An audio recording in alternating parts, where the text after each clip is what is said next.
యోగం అంటే spontaneity. Spontaneity అంటే ఏంటి? తెలుగు పదం ఏంటమ్మా స్పాంటేనిటీకి కరెక్ట్ వర్డ్, నియరెస్ట్ వర్డ్? అవిచ్ఛిన్న ప్రవాహం, అవిచ్ఛిన్న అంటే అన్ఇంటరప్టెడ్ ఫ్లో.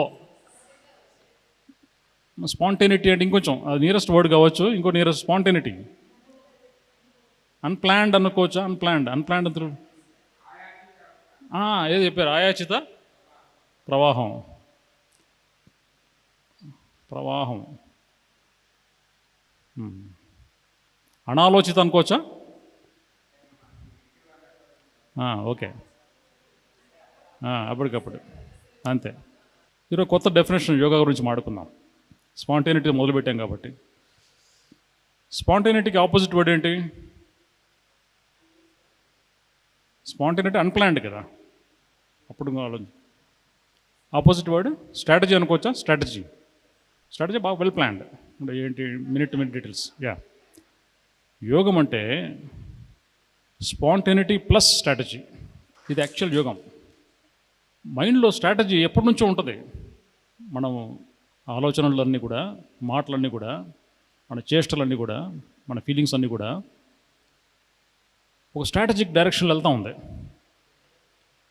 బట్ ఈరోజు ఇప్పుడు ఈ క్షణం చేస్తుంది ఆ స్ట్రాటజీలో భాగంగానే స్పాంటేనిటీ. ఇంకో రకం కాదు స్పాంటేనిటీ.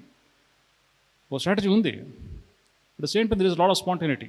సో యోగం అంటే ఈరోజు definition spontaneity plus strategy. Swami Vivekananda షికాగోలో world parliament of religions first event మాట్లాడేటప్పుడు స్పాంటేనియస్ ఎక్స్ప్రెషన్. ఆయన ఒక నెల ముందే వచ్చాడు అమెరికాకి. తనకిచ్చిన కొన్ని నిమిషాల పాటు ఏదైతే ఉందో సమయం, ప్లాన్డ్గా వర్డ్ టు వర్డ్ స్ట్రక్చర్ మాట్లాడాల, ఒక ఫ్లో వెళ్ళిపోయాడు ఆయన. అది ఇప్పటికీ 100 సంవత్సరాలు అయినా కూడా గుర్తుపెట్టుకుంటున్నాం. ఎందుకని? There is a strategy plus spontaneous యోగం. ఇక్కడ నేను వస్తూనే కొన్ని శబ్దాలు, కొన్ని పదాలు కనపడ్డాయి నాకు. నేను ఎవరు అని చెప్పేసి ఇక్కడ నుంచి మొదలు పెడదాం ఈరోజు టాక్. నేను ఎవరు అనేది ఒక బేసిక్ ఆత్మవిమర్శకు సంబంధించిన ప్రశ్న, అంతేనా? ఒక బేసిక్ మౌలికమైన ఆత్మవిమర్శ సంబంధించిన ప్రశ్న. ఈ ప్రశ్న చాలా తప్పు ప్రశ్న. దానికి నేను 0 మార్క్స్ వేస్తున్నా. టోటల్గా రాంగ్. ఇది రాంగ్ అయినప్పుడు రైట్ ఏంటి? రైట్ ఏంటంటే ఎగ్జాక్ట్లీ రైట్, పిన్ పాయింటెడ్గా రైట్ ఏంటంటే నేను ఏమిటి? యోగము అంటే నేను ఎవరు నుంచి నేను ఏమిటికి షిఫ్ట్ కావడమే. నేను ఎవరు అంటే ఏంటి? ఎవరు? ఎవరంటే హూ కదా. హూ యామ్ ఐ అని ప్రశ్న వేసుకుంటే ఏమొస్తాయి నా ప్రశ్నలో? నా పేరు ఇది, నేను పలానా ఊర్లో ఉంటాను, పలానా పని చేస్తుంటాను, నా వృత్తి ప్రవృత్తులు ఇవి, నా ఫ్యామిలీ ఏవో ఉంటాయి కదా. రకరకాల డెఫినేషన్స్, రకరకాల ఐడెంటిఫికేషన్స్ ఉంటాయి. నేను ఏమిటి అంటే నేను ఆత్మని. నేను ఏమిటి అంటే ఆత్మని. ఆత్మ అంటే ఏంటి? నాకు ఏమి తెలియదు, నాలెడ్జ్ లేదు. నువ్వు ఆత్మ అనే పదం కూడా ఇప్పుడు వినలా. Consciousness, very good, beautiful. Consciousness అనే పదం అది, కానీ స్థితి నాకు కాన్షియస్నెస్ పదం కూడా తెలియదు నాకు. నేను టోటల్గా పామరుణ్ణి, ఒక అడవిలో ఉన్న వ్యక్తిని. నేను ఏ భాష రాదు నాకు. నేను ఏమిటి అని ప్రశ్న వేసుకుంటే ఒకటే ఆన్సర్ వస్తుంది లాస్ట్కి. నేను ఎవరు అంటే రకరకాల ఆన్సర్స్ ఉంటాయి. నేను ఏమిటి అంటే single answer, that is consciousness, చైతన్యం. We are basically units of consciousness. Energy కాదు, కాన్షియస్నెస్. చైతన్య శకలాలు, చైతన్య మూలాలు, ఏ బిట్ ఆఫ్ కాన్షియస్నెస్. ఆ కాన్షియస్నెస్ ఎలా ఉంటుందంటే నాకు చెప్పాడు, అవిచ్ఛిన్నమైన చెప్పాడు ఆయన. అవిచ్ఛిన్నమైన, ఫ్లోయింగ్, అన్ఫ్రాక్చర్డ్, అన్ఫ్రాగ్మెంటెడ్ కాన్షియస్నెస్. అది నేనంటే మీరు కూడా అంతా. నేను కాన్షియస్నెస్, ప్రజ్ఞానం బ్రహ్మ అని చెప్పుకున్నాం కదా. ప్రజ్ఞానం అంటే ఏంటి? చైతన్యం. ప్రజ్ఞ అంటే చైతన్యం. బ్రహ్మ అంటే కూడా చైతన్యమే. చైతన్యం నేను ప్రజ్ఞానం బ్రహ్మ అంటే చైతన్యం ఇజ్ ఈక్వల్ టు చైతన్యం, అంతే, ఇంకేం లేదు. యోగము అంటే ఫైనల్గా అనుభవపూర్వకంగా, ఇంటలెక్చువల్కి కాదు, అనుభవపూర్వకంగా, experiential understanding. Know yourself అని పెట్టాడు లింగారెడ్డి బోర్డు. నోయింగ్ అంటే ఏంటి? ఇంటలెక్చువల్ నోయింగ్ కాదు, కాగ్నిటివ్ నోయింగ్ కాదు, దీంతో ఆలోచించి తెలుసుకునే విషయాలు కాదు, దీంతో ఫీల్ అయ్యి తెలుసుకునే విషయాలు కాదు. ఎక్స్పీరియన్స్, అనుభవపూర్వకంగా, అది ఒక్కటే నోయింగ్ అంటే. ఈ నో అనే పదము ఇంగ్లీష్ పదం కదా, యాక్చువల్గా అది సంస్కృత పదం. KNOW ఉంది కదా, కే సైలెంటేనా? ఎందుకని? పలికేది నో, రాసింది కే అని రాస్తుంటాం, ఎందుకని? ఏమండి అది ఎందుకు? అది జ్ఞాత సంస్కృత పదం నుంచి నాలెడ్జ్ వచ్చింది, నోయింగ్ వచ్చింది. ఇంగ్లీష్లో పదాలు లేవు, సంస్కృత పదాలు అన్నీ. నోయింగ్ అనే word, knowing and is not related to head or thinking or contemplation or intellectuality. Knowing about only experience. Experience ద్వారా వచ్చింది ఒక్కటే నిజమైన నాలెడ్జ్, ఇంకేది కాదు. సో నేను చైతన్యము అనేది ఎక్స్పీరియన్స్కి ఎట్లా తెలుసుకోవాలి? ఒక్కొక్క లేయర్ తీసేయాలి ఇక్కడ నుంచి. ఆనియన్లో రకరకాల లేయర్స్ ఉంటాయి కదా, అవన్నీ తీసిన తర్వాత, ప్రాకారాలన్నీ తీసిన తర్వాత సెంట్రల్ పాయింట్, కేంద్రీకృతమైన చైతన్యం, అది రియల్ మీ. మొబైల్ ఫోన్ కాదు, రియల్ మీ, నిజమైన నేను, అదే. సో ఆ స్థితిని తెలుసుకోవాలంటే we have to observe, keep on observing. ఈ మధ్య 2 రోజుల క్రితం స్టేట్మెంట్ పెట్టాను ఇట్లాగే డిస్కషన్స్లో. రకరకాల ఎబిలిటీస్ ఉన్నాయి మనుషులకి, దాంట్లో అన్నిటికంటే గొప్ప ఎబిలిటీ ఏంటి నన్ను అడిగితే ఇలాగ ఎవరో ఈ విధంగా ఆన్సర్ చెప్పాను. అన్బయాస్డ్ అంటే నిష్పక్షపాతం, బయాస్ అంటే పక్షపాతం, నిష్పక్షపాతం, అన్బయాస్డ్ అంటే ఎటువంటి అయిష్టం లేకుండా. అన్ఇంక్లైన్డ్ అంటే ఈ డైరెక్షన్ ఆ డైరెక్షన్ లేకుండా. తర్వాత అన్ఇంటరప్టెడ్, అవిచ్ఛిన్నమైన.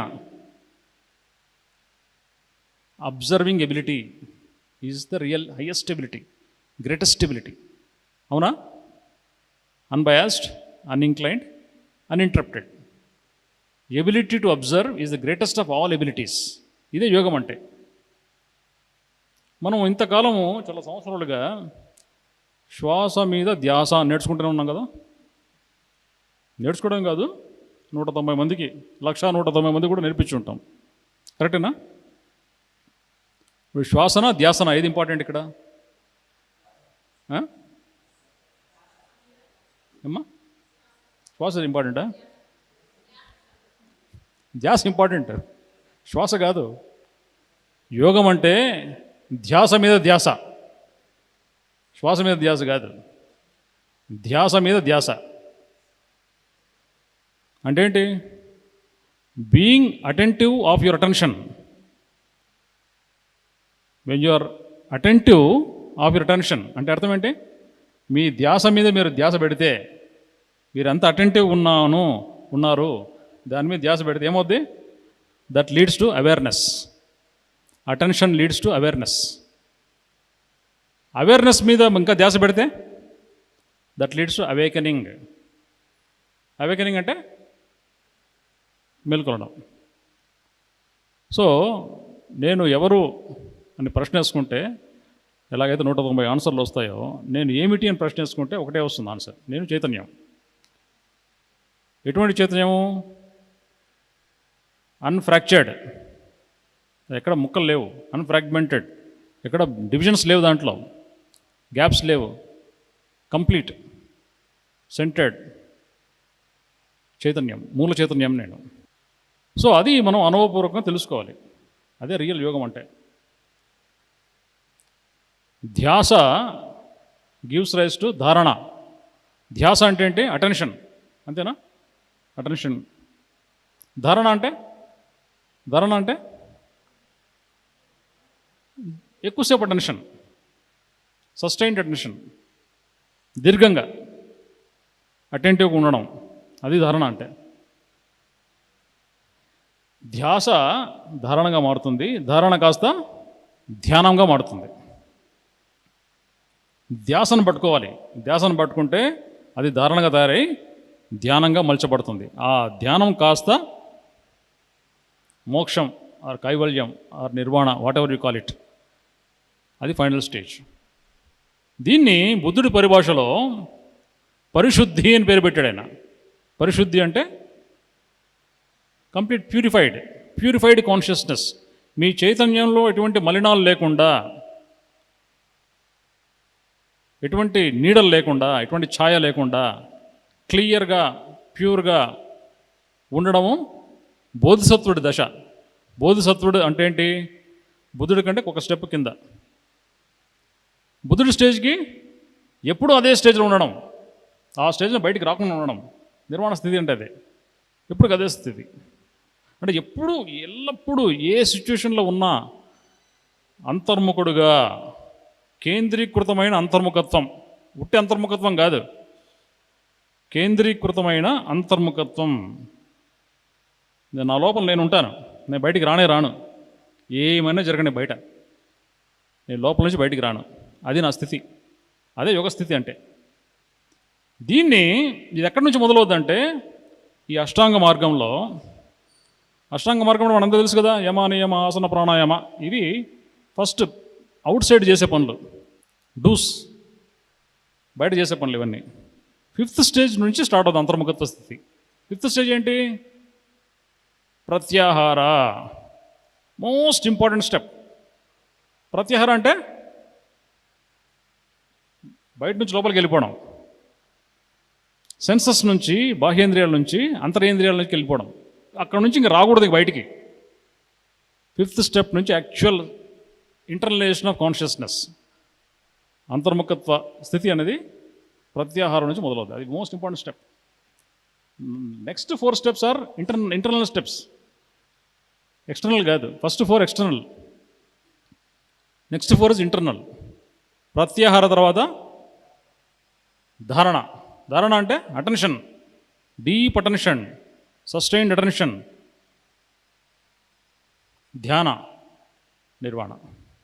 సో ప్రత్యాహారం నుంచి నిర్వాణకు వెళ్ళడం, అంతర్ముఖత్వ దిశగా ప్రయాణించడం అంటే అదే యోగ ప్రయాణం, అదే మన గమ్యం.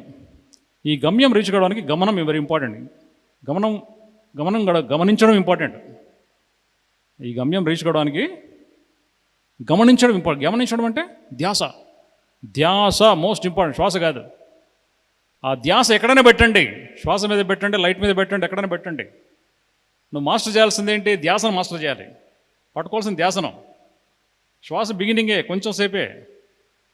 ఆ తర్వాత you have to become aware of your awareness, you have to become aware of your consciousness in such way that you become consciousness. నేనే కాన్షియస్నెస్ అయిపోతాను. నేను ఎలా ఉన్నాను, నా లోపల ఉన్న సైలెన్స్ మీద దృష్టి పెట్టాను అనుకోండి, ఏమవుతాను? కాసేపటికి నేనే సైలెన్స్ అయిపోతాను, అంతే కదా. నా లోపల ఉన్న ఆలోచన మీద పెడతా ఉంటే వస్తుంటాయో వృధా.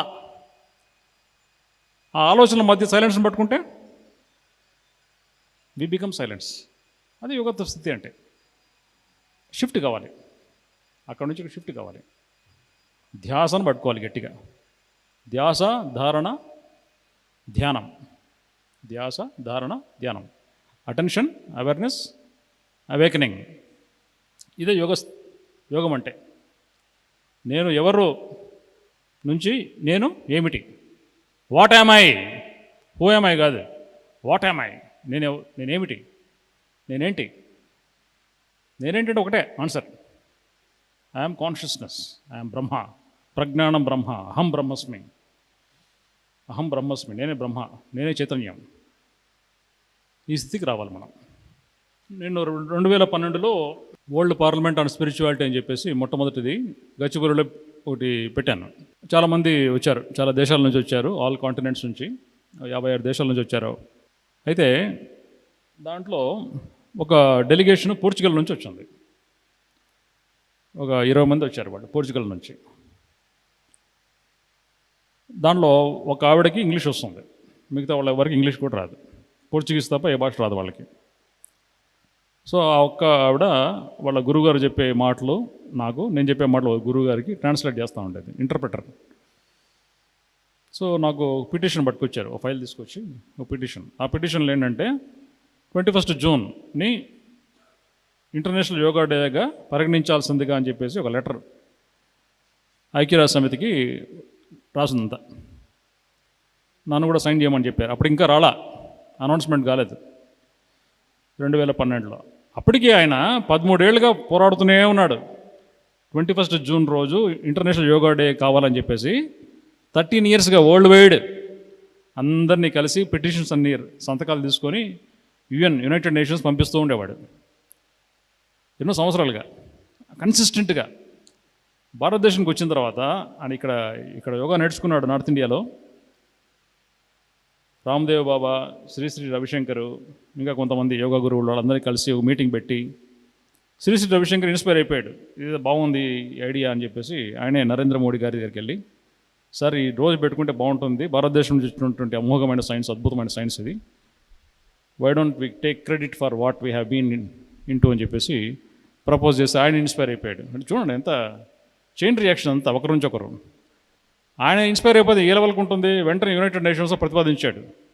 యునైటెడ్ నేషన్స్ హిస్టరీలో మొట్టమొదటిసారి ఒకేసారి పెద్దగా ఆర్గ్యుమెంటు, డిబేట్లు, డిస్కషన్ లేకుండా 170 దేశాలు వెంటనే స్టాంప్ కొట్టేసాయి. 170 దేశాలు. First person Nepal prime minister first Nepal పెట్టాడు. దాని ముస్లిం కంట్రీస్ కూడా ఉన్నాయి చాలా వరకు. ఏం మొహమాటం లేకుండా చిన్న విషయం అది. యునైటెడ్ నేషన్ చరిత్రలో జరగలేదు. 175 కంట్రీస్ స్పాట్లో. నెక్స్ట్ డే అనౌన్స్మెంట్ అయిపోయింది, 21 June every year should be celebrated as international yoga day across the world. So దీనికి ఆద్యుడు ఎవడంటే ఇంగ్లీష్ భాష తెలియనటువంటి ఒక పోర్చుగీస్ యోగా టీచర్, ఆయన పేరు అమృత్ సూర్యానంద. ఆయన పోర్చుగీస్ నేమ్ వేరేది ఉంది, మన భారతదేశం వాళ్ళు ఇచ్చిన పేరు జగద్గురు అమృత్ సూర్యానంద. సో ఆయన ఈరోజు నేను గుర్తు చేసుకుని నేను కూడా సంతకం పెట్టి పంపించాను ఆ రోజుల్లో. ఎవరికన్నా ఏమన్నా తెలుసుకోవాలనే అంశాలు ఏమన్నా ఉన్నట్లయితే దయచేసి ప్రవేశపెట్టండి. నాకు తెలిసింది ఏమన్నా ఉంటే చెప్తాను. నేను ఎవరు అని ఎందుకు తెలుసుకోవాలి? చెప్పేశాను కదా, అదే దాని ఆన్సర్ వచ్చేసింది అని చెప్పబోతున్నాను sir. Okay, great.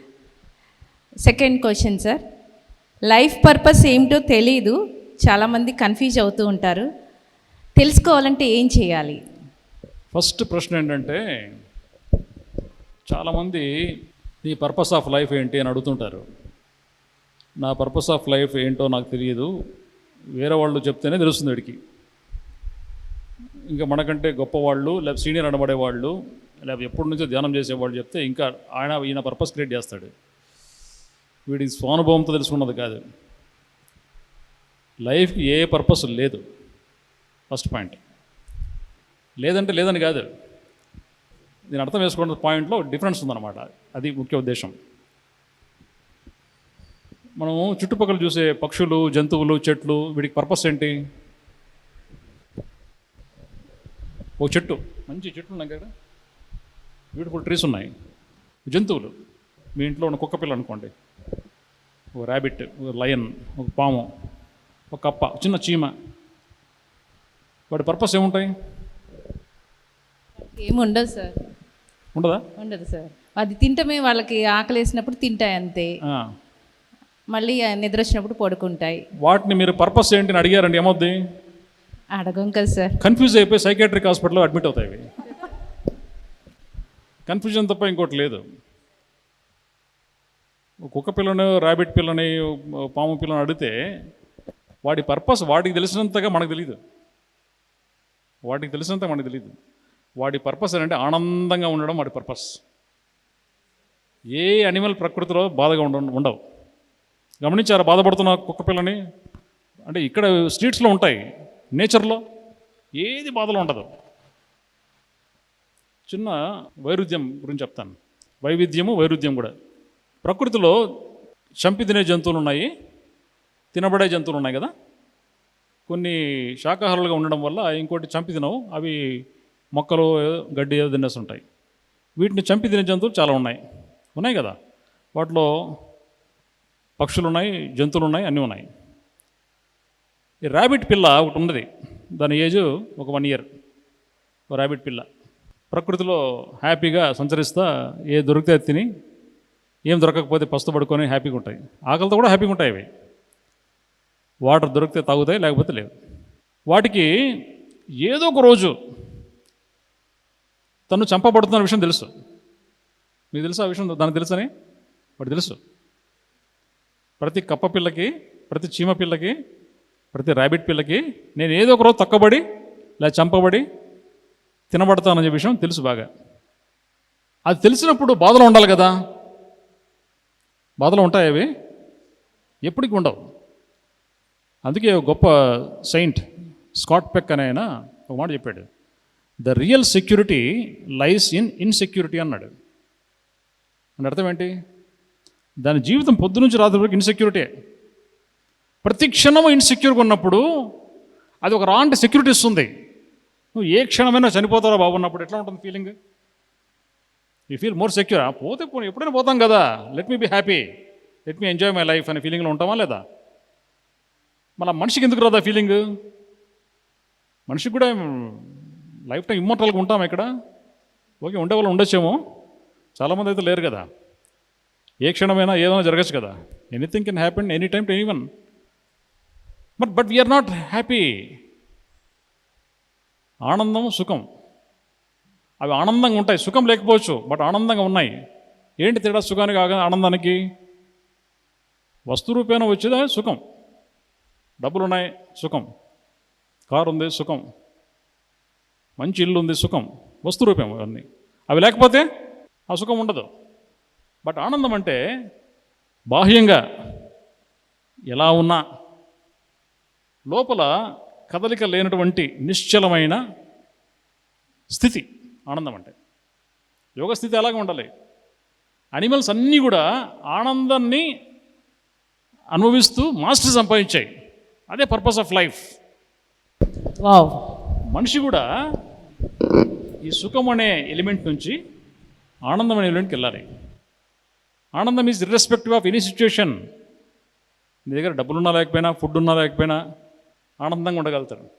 That is very important. That is purpose of life. Purpose of life అంటే నేను 100 మందికి ధ్యానం నేర్పించడానికో, లేకపోతే 100 మందిని నేను కోళ్ళు తినకుండా ఆపడానికో ఓకే చేయొచ్చు.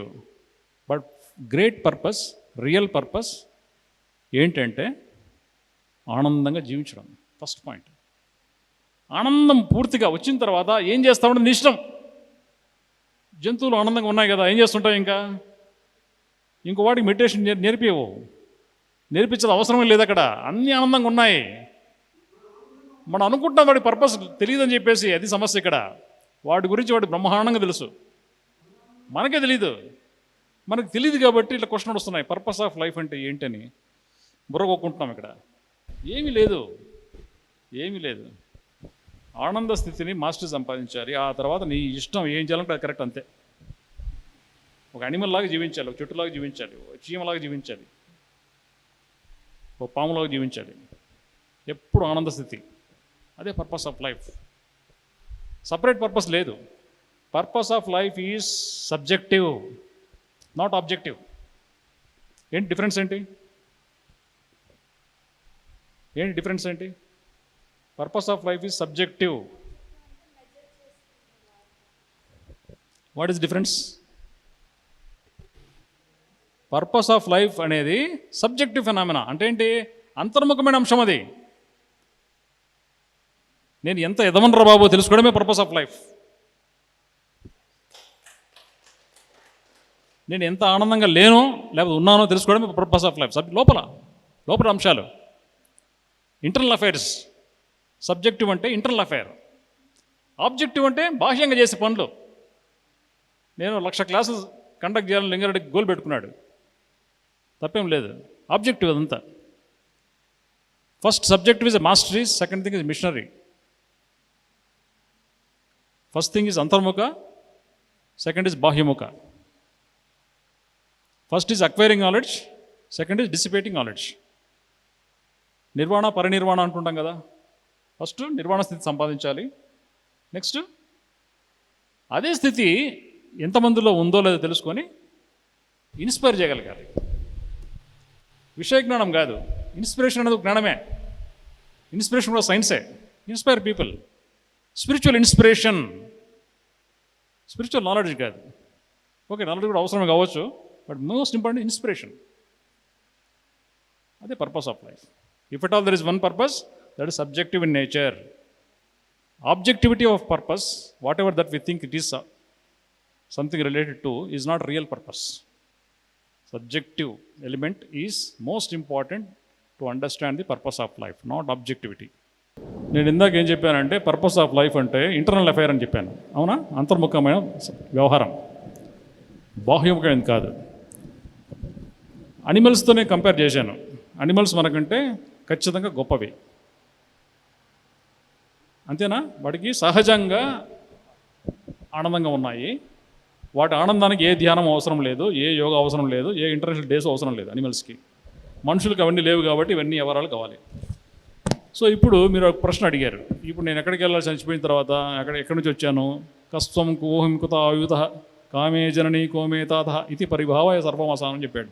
అంటే ఏంటి? నా తండ్రి ఎవరు, తల్లి ఎవరు, నా తాత ఎవరు, నేను ఎక్కడి నుంచి వచ్చాను, ఎక్కడికి వెళ్తున్నాను, ఇది తెలుసుకోవడం అన్నది విశ్వం త్యక్త స్వత్వ విషయం. దీంట్లోనే అంతం ఉందని చెప్పేసి మన గ్రేట్ మాస్టర్ ఆదిశంకరాచార్యులు చెప్పారు. తెలుసుకోవాల్సిన అవసరం ఖచ్చితంగా ఉంది. అది ఎలా తెలుస్తుందంటే, ఈ పర్పస్ ఆఫ్ లైఫ్ని ఆబ్జెక్టివ్ నుంచి సబ్జెక్టివ్లోకి ఎప్పుడైతే తెచ్చుకుంటామో, బాహ్యంగా కాకుండా అంతర్ముఖం ఎప్పుడైతే తయారు చేసుకుంటామో, ఆటోమేటిక్ అన్నీ తెలిసిపోతాయి. అందుకే అనిమల్స్ లాగా మనం భయపడము. మనం ఎప్పుడు భయంలో ఉంటాం కదా, మనుషులు ఎప్పుడు భయంలో ఉంటారు. అనిమల్స్ ఏ భయంలో ఉండవు. చెట్టును తను నరికేసిన భయంలో ఉండదు. అది ఎప్పుడైనా పోయేది కదా, ఓకే ఇట్స్ ఓకే అనుకుంటుంది. అది చీమ తొక్కేసినా అక్కడ భయంలో ఉండదు, ఇట్స్ ఓకే అనుకుంటుంది. మనిషి అలా కాదు, అయ్యో నా ఈఎంఐలు, నా ఫ్యామిలీ ఏం కావాలి, నా వైఫ్ ఏం కావాలి, నా పిల్లలు ఏం కావాలి, ఒక 7 తరాల సంబంధించిన డబ్బులు సంపాదించుకోవాలి కదా ఇక్కడ నుంచి, నా బ్యాంక్ బ్యాలెన్స్, నా ఇళ్ళు, నా పొలాలు, ఇన్ని ఆలోచనలో, ఎన్ని బాధ్యతలో, అవన్నీ ఏమీ లేవు వాటికి. వేసుకోవడం చీమ చొక్కా వేసుకుంటుందా, ప్యాంట్ వేసుకుని తిరుగుతుంటుందా? అది కూడా లేవు అవి వాటికి. హ్యాపీ. దానికి నీళ్ళు తాగడానికి గ్లాస్ అవసరం లేదు, బౌల్ అవసరం లేదు, తినడానికి కంచం అవసరం లేదు. Simple life, simplest life, greatest life. Simplest life is greatest life. Purpose of life is purely internal. ఇది ఒక్కసారి ఆనందం అనే దాన్ని మనం ఎప్పుడైతే అనుభవిస్తామో ఆటోమేటిక్ ఇవన్నీ తెలిసిపోతాయి. ఆటోమేటిక్. ప్రతి అనిమల్కి ఎట్లయితే తెలుస్తుందో మనకు కూడా అనుభవపూర్వకంగా ఎవరూ చెప్పకుండా తెలిసిపోతాయి. కరెక్ట్ సార్, అది అవసరము అండ్ ఆటోమేటిక్ కూడా. ప్రత్యేకంగా ప్రయత్నం చేసి తెలుసుకోవాల్సిన విషయాలు కాదు, అప్రయత్నంగా తెలిసిపోతాయి. ప్రయత్నపూర్వకంగా తెలుసుకునే అంశాలు కూడా కావు అవి. అప్రయత్నంగా ఆటోమేటిక్గా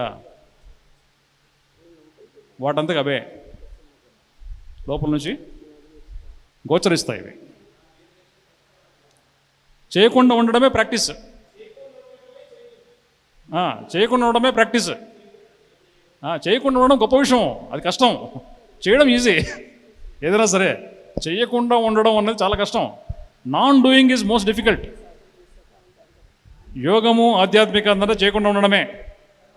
ఈ సమావేశాలు ఇవన్నీ కూడా లాస్ట్కి చేయకుండా ఉండడం అని తెలుసుకోవడానికే. అన్నీ తెలుసుకొని ఇక ఏమి తెలుసుకోవాల్సిన అవసరం లేదు, ఏం చేయాల్సిన అవసరం లేదు. సైలెంట్గా, స్టిల్గా, నిశ్చలంగా ఉండడమే గొప్పని తెలుసుకోవడమే సమావేశాల యొక్క లక్షణం. ఆధ్యాత్మికత అంటాం కదా. ధ్యాత అంటే ఏం తెలుసా? ధ్యాత అంటే చేసేవాడు అని అర్థం. ఆధ్యాత అంటే చేసేవాడు లేడు ఇక్కడ. చేసేవాడు ఉంటే అది స్పిరిచువల్ కాదు.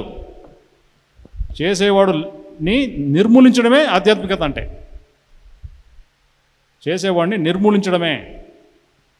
డూయర్షిప్ నుంచి నాన్ డూయర్షిప్కి వెళ్ళడమే యోగం అంటే, ఆధ్యాత్మికత అంటే. డూయర్షిప్ అంటే చేయడం, నాన్ డూయర్షిప్ చేయకుండా ఉండడం. That is real spirituality. Animals ఏం చేస్తుంటాయి? చెట్లు ఏం చేస్తుంటాయి? అయ్యో వీళ్ళంతా అనిమల్స్ అయిపోయారు, నేను కూడా అనిమల్ అయిపోయాను ఎప్పుడో. నేను కూడా చెట్టు అయిపోయాను, పుట్ట అయిపోయాను నేను ఇప్పుడు. అందరూ కావాలని కోరుకుంటున్నా. అంటే చెట్టు కానీ చెట్టులాగా పుట్టలాగా అయిపోయాను నేను.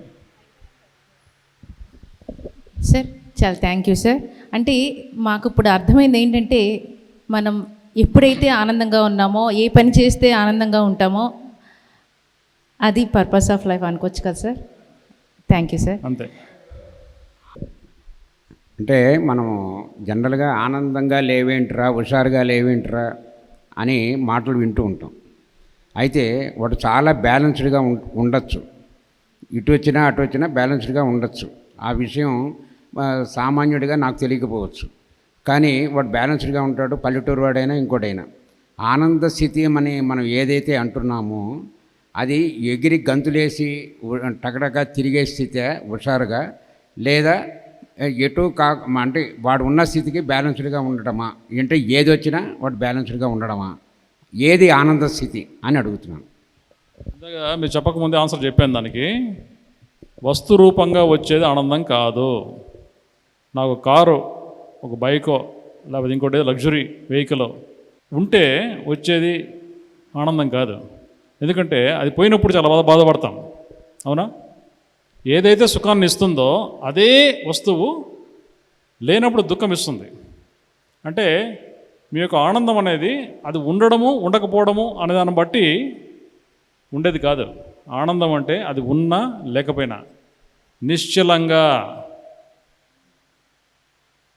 హ్యాపీగా, కంప్లీట్ హ్యాపీగా, నిర్మలంగా, అంతర్ముఖంగా, బయట వస్తువుతో ఏమాత్రం సంబంధం లేకుండా, అదే రియల్ ఆనందం. అది అంతర్ముఖుడుగా ఉన్నప్పుడే ఆనందం. ఆ అంతర్ముఖత్వము ఆనందము. అంతర్ముఖత్వం లేకుండా ఆనందం రాదు, ఎవరికి రాదు. డైనోషియస్ ఎగ్జిగస్ అని ఒక ఆయన పడుకున్నాడు ఒక ఊరిలో. అలెగ్జాండర్ వాళ్ళ ఊరికి వచ్చేసి అడిగాడు వాళ్ళ ఊరు వాళ్ళని, ఈ ఊరిలో ఉన్న వింతల విశేషాలు ఏంటంటే ఈయన గురించి చెప్పారు. సైనికులు పంపించాడు. అప్పుడు ఏదో వీడియోలు చెప్పాను నేను, మళ్ళీ చాలా తర్వాత మళ్ళీ చెప్తాను ఆ స్టోరీ. ఆయన తీసుకురమ్మంటే ఆయన రాలా. మీ రాజుని రమ్మని చెప్పండి అన్నాడు. ఇదేంటిది, నేను అలెగ్జాండర్ని, ఎంపరర్ను, ఛత్రపతి లాంటి వాడిని, నేను వెళ్ళడం ఏంటి అని ఈగోకి పోకుండా వెళ్ళాడు. వెళ్తే ఈ డైనోషియస్ ఎగ్జిగస్ అని ఆయన బట్టలు లేకుండా ఒక రివర్ పక్కన బీచ్లో హ్యాపీగా పడుకున్నాడు. అలెగ్జాండర్ వెళ్ళి నిలబడ్డాడు ఎదురుగా. ఈ ఊరు వింత మీరే అట, ఏంటి మీ సంగతి, ఏ విధంగా మీరు గొప్ప, మీకు మాకు ఇచ్చే జ్ఞానం ఏమైనా ఉందా అని అడిగాడు. ఏమీ లేదు, నా దగ్గర బట్టలు కూడా లేవు, ఇది ఒక్కటే ఉంది, ఒక చిప్ప, ఈ చిప్ప ఒక్కటే ఉంది, ఇది కూడా నేను నీళ్లు తాగడానికి, రివర్లో నీళ్లు తాగడానికి వాడతాను నేను, అది తప్ప నాకు ఆస్తి అంటూ ఏం లేదు, నేను ఆనందంగా ఉన్నాను అని అన్నాడు. నీ పరిస్థితి ఏంటి, ఎక్కడికి వెళ్తున్నావు, నువ్వు ఎవరు అని అడిగాడు అలెగ్జాండర్ని. నా పేరు అలెగ్జాండర్, నేను మాసిడోనియా, గ్రీస్ నుంచి భారతదేశం వైపు వెళ్తున్నాను, వెళ్ళి ఏం చేస్తామని అడిగాడు. అక్కడ భారతదేశంలో బంగారు చాలా ఎక్కువగా ఉందట, ఆ బంగారు అంతా మా నగరానికి తెచ్చుకుంటాను, తెచ్చుకొని ఏం చేస్తావు, తెచ్చుకున్న తర్వాత ఆనందంగా ఉంటాను. నేను ఇదే కదా చేస్తుంది ఇప్పుడు. నువ్వు ఇంత ఆనందం కోసం భారతదేశానికి వెళ్ళి బంగారు తెచ్చుకొని మీ ఊరికి తెచ్చుకొని ఎంజాయ్ చేయాలా, అవన్నీ లేకుండా నేను ఆనందంగా ఉన్నా కదా అని చెప్పి, ఇప్పుడు నువ్వు చెప్తుంటే నా దగ్గర కూడా ఒక ఆస్తి ఉంది, అది లేకుండా ఉంటే నేనేమైనా బాధపడతానో ఫీలింగ్ వస్తూ ఉంది నాకు కూడా అని చెప్పి ఆ చిప్పను రివర్లో పడేశాడు. ఎందుకంటే ఆ సంభాషణ జరుగుతున్న క్రమంలో ఒక్కొక్క పిల్ల రివర్లో దూకి హ్యాపీగా వాటర్ తాగి పరిగెట్టి వెళ్ళిపోయింది. ఈ కుక్క పిల్ల ఈ విధంగా తాగుతుంది చిప్ప లేకుండా, మరి నేను ఎందుకు తాగలేను, ఈ ఆస్తి అవసరమా నాకు అని చెప్పేసి ఆ మిగిలిన లాస్ట్ ఆస్తి అది కూడా పారేసి, నాకు నిజంగా ఎన్లైటన్మెంట్ ఇచ్చావు, చాలా థ్యాంక్స్ అని చెప్పి పంపించాడు. సో హిస్ డైనోషియస్ ఎగ్జిగస్ is the teacher of Alexander. Previous లైఫ్లో ప్లాన్ చేసుకొని వచ్చిన teacher. Original teacher is Aristotle. ఈ జన్మలో ప్లాన్ చేసుకుంది అరిస్టాటిల్, ప్రీవియస్ జన్మలో ప్లాన్ చేస్తున్న డైనోషియస్. మన ధర్మచక్రలో, ఇండియన్ నేషనల్ ఫ్లాగ్లో ధర్మచక్రం ఉందా? ఆ ధర్మచక్రములో 24 స్పోక్స్ ఉంటాయి. అది గౌతమ బుద్ధుడు ఆయన గయాలో ఎన్లైటన్మెంట్ వచ్చిన తర్వాత నెక్స్ట్ ఊరు పేరు సారనాథ్, సారంగినాథ్ దాని పేరు. సారంగి అంటే జింకలు బాగా తిరిగే ప్లేస్ కాబట్టి సారంగి అని పేరు పెట్టారు. సారంగినాథ్ ఊరి పేరు. అక్కడ నుంచి మగధ సామ్రాజ్యంలో ఉన్నటువంటి పాటలీపుత్రం వైపు వెళ్ళాడు. పాటలీపుత్రానికి 40 కిలోమీటర్ దూరంలో శ్రావస్తి నగరం ఉండేది. ఆ శ్రావస్తి నగరం హెడ్ క్వార్టర్స్గా పెట్టుకొని తిరుగుతూ ఫైనల్ అక్కడికి వచ్చేవాడు. తిరుగుతున్న క్రమంలో ఎన్నో ధ్యాన కేంద్రాలు ఎస్టాబ్లిష్ చేశాడు ఆయన. ఆ ధ్యాన కేంద్రాలకి బుద్ధ ధ్యాన కేంద్ర అని లేకపోతే ఇంకో ధ్యాన కేంద్రం అని పేరు పెట్టలా. అసలు ధ్యానం అనే పదమే వాడలేదు ఆయన సెంటర్స్ని. ఆయన పెట్టిన పేరేంటి తెలుసా? విహార. విహార అంటే విహరించడం అంటే ఏంటి? ఆనందంగా ఉండడం, అంతే కదా. విహార అంటే విహరించడం, ఆనందంగా తిరుగుతుంటాం. విహార అంటే the place where you take rest. నువ్వు రిలాక్స్ అయ్యే ప్లేస్. ధ్యానం అని కూడా చెప్పలేనా. నీ మైండ్ రిలాక్స్ ఎప్పుడైతే అవుతుందో ఆటోమేటిక్గా ఆనందంగా ఉండిపోతావు. ఆ మైండ్ రిలాక్స్ కూడా లేదు నీకు అని తన ధ్యాన కేంద్రాలకు విహార అని పేరు పెట్టాడు. అదే కాలక్రమేణా బీహార్ అయిపోయింది. వా పలకడం రాదు కదా వాళ్ళకి. వంగ, బంగ్లా, ఇది కూడా విహార కాస్త బీహార్ అయిపోయింది. ఇప్పుడు బీహార్ పరిస్థితి వేరు అనుకోండి, వేరే విషయం అది.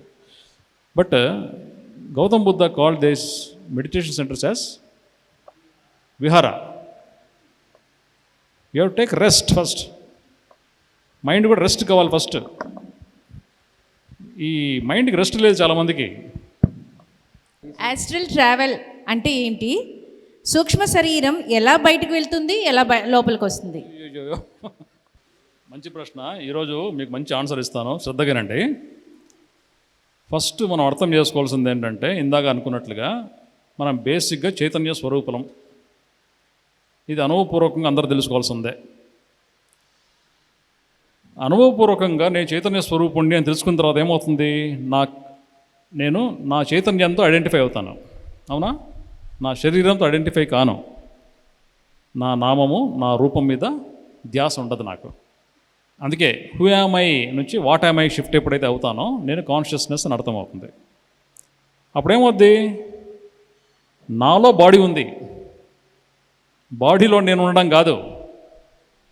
ఈ బాడీలో నేను ఉన్నాను కాదు పాయింట్. అక్కడ నాలో ఈ ఫిజికల్ బాడీ ఉంది.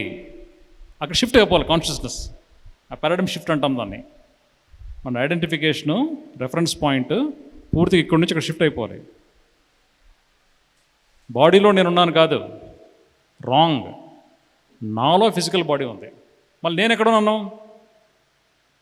నాలో ఫిజికల్ బాడీ ఉన్నప్పుడు నేను ఎక్కడున్నాను? నా చైతన్య స్థితికి బౌండరీస్ లేవు, బార్డర్స్ లేవు. బౌండరీస్ లేవు.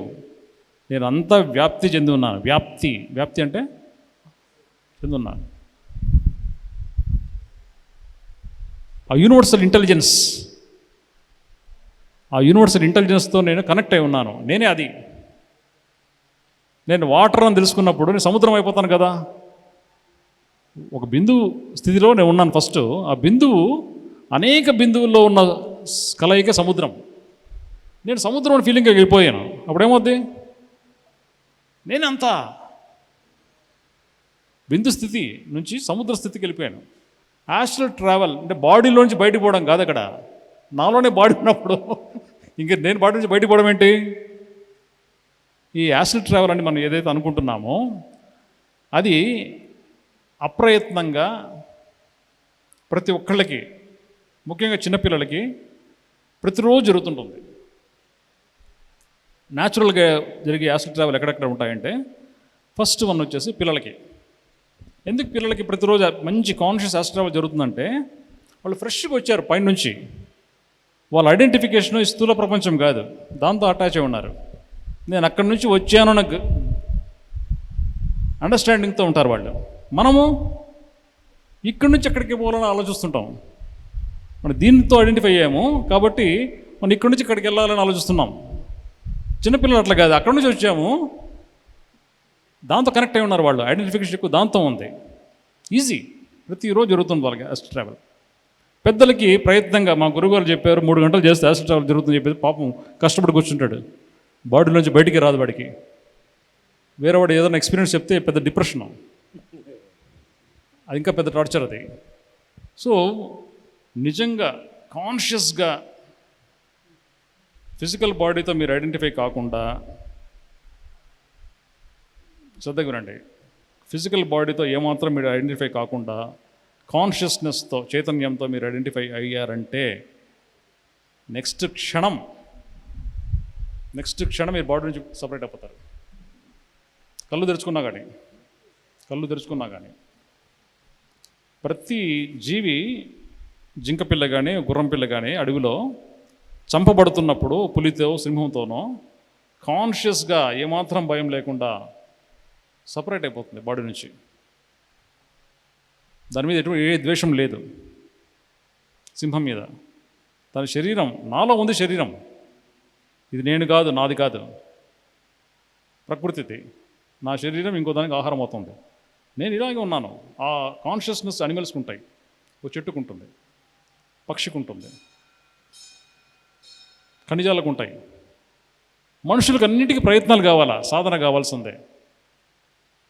ప్రతిదీ ఇంటలెక్చువల్గా అర్థం చేసుకునే ప్రయత్నం చేస్తాం మనం. ఇది ఎప్పుడైతే డ్రాప్ చేస్తామో ఇది ఓపెన్ అవుద్ది. Drop your head, everything opens on its own. నేను ఈ ఎక్స్పీరియన్స్ నాకు తెలిసి ఎవరికి చెప్పినట్టుగా గుర్తులేదు. నేను కర్నూలు మెడికల్ కాలేజీలో మెడిసిన్ చేశాను, ఎంబీబీఎస్. ఆ తర్వాత పై చదువులు చదువుకున్నాను, ఎంఎస్ చేశాను, ఫెలోషిప్ గ్యాస్ట్రోఎంటరాలజీ చేశాను, ఎయిమ్స్ ఢిల్లీలో ఆంకాలజీలో 2 టర్మ్స్ పనిచేశాను. నా ప్రొఫెషనల్ ఎక్స్పీరియన్స్ చాలా వేరే, ఆ ప్రపంచం వేరేది. నాకు ఇష్టం కట్ చేయడం అంటే, బాడీని కట్ చేయడం అంటే చాలా ఇష్టం నాకు. అందుకే సర్జన్ అయిపోయాను. ఆ ప్రొఫెషన్ నుంచి నేను బయటకు రాలేను, ఎందుకంటే సర్జరీ నాకు మెడిటేషన్ లాంటిది. చాలామంది చేసే పని వేరు, మెడిటేషన్ వేరు అనుకుంటాం కదా, రాంగ్ అది కూడా. నాకు సర్జరీ 100% మెడిటేషనే, ఏం తేడా లేదు. అయితే ఒకరోజు 1988 నేను సెకండ్ ఇయర్ మెడిసిన్ చేస్తున్నా, జూన్ 3వ తారీఖు. అంటే ఆ డేట్స్ కూడా ఎందుకు గుర్తుపెట్టుకోనంటే అంత పవర్ఫుల్ ఎక్స్పీరియన్స్ ఒక్క క్షణం పాటు కాదు, కొన్ని రోజుల పాటు ఉన్నది. కాబట్టి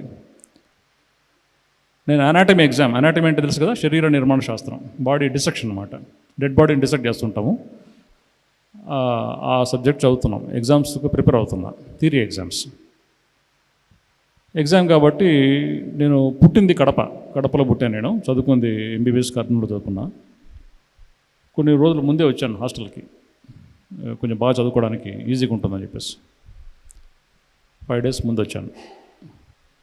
ఓ రోజు రాత్రి మెస్లో భోంచేసేవాడిని, హాస్టల్ మెస్లో. నా రూమ్ నుంచి ఒక్కడు, నేను కారిడార్లో ఎవరు లేరు, నడుచుకుంటూ వస్తున్నా. ఆ వచ్చే నడక, నా నడక ఎలా ఉందంటే, నా బాడీ ముందు ఉంది, నేను వెనకాల ఉన్నా. నా బాడీ నుంచి నేను సపరేట్ అయిపోయాను, నేను వెనకాల ఉన్నాను, నా బాడీ ఇలా ఉంది. ఆ ఫీలింగ్ ఎలా ఉంటుందంటే, నా బాడీలో ప్రతి ఒక్క కదలిక, చిటికన వేరు ఒక చివర కదలిక కూడా ఇంత భూతత్వంలో కనపడుతుంటుంది, అంత కాన్షియస్నెస్. కారిడార్లో ఉన్న సిమెంట్, చిన్న చిన్న గుంతలు, స్క్రాచెస్, కలర్, ఇవి కూడా ఇంత మ్యాగ్నిఫైడ్ వ్యూ 20x జూమ్లో కనపడితే ఎలా ఉంటుంది పెద్దగా. దాంతో అవసరం లేదు, కానీ నా కళ్ళు ఎక్కడైతే పడుతున్నాయి, కెమెరాలు కదా కళ్ళు అంటే, కళ్ళు ఎక్కడైతే పడుతున్నాయో అవన్నీ కూడా పెద్దగా కనపడుతున్నాయి. చుట్టూ మామూలు ఎన్విరాన్మెంట్, కారిడార్, హాస్టల్ కారిడార్, ఎవరు లేరు. ఒక 100 అడుగులో 200 అడుగులో దూరం నా రూమ్. కంటిన్యూస్గా బాడీని సపరేట్ అయ్యాను. ఒక థాట్తో నేను నడుస్తున్నా. ఆ థాట్ ఏంటంటే, నేను 24/7 ఈ కాన్షియస్నెస్లో ఉండగలుగుతానా? అద్భుతంగా ఉంది ఇది. ఆనందం మించి ఆనందం చాలా చిన్న విషయం మనకి. ఆ వర్డ్ను, ఆ ఎక్స్పీరియన్స్ను మనం వర్ణించలేము. మనం చాలా విషయాలు భాషలో వర్ణించలేమండి, గుర్తుపెట్టుకోండి, చాలా వర్ణించలేము. భాష చాలా చాలా చిన్నది, మనకు అర్థం కాదు. కాబట్టి భాష అనే దాన్ని వాడుకుంటున్నాము. అవే చీమలు, పక్షులు అయితే వాడుకోవు, టెలిపతిగా కమ్యూనికేట్ చేసుకుంటాయి. మనం సైలెంట్గా కూర్చుంటే ఈసారి మాట్లాడుతున్నాడా లేదా అనిపిస్తుంది, మాట్లాడితే తప్ప. సౌండ్ వస్తే తప్ప మాట్లాడినట్టు కాదు మనకి. సైలెన్స్తో మాట్లాడలేం కదా, we don't know how to speak with silence. అలాగా ఒక 5 days అదే కాన్షియస్లో ఉండిపోయాను, కంప్లీట్ సపరేటెడ్.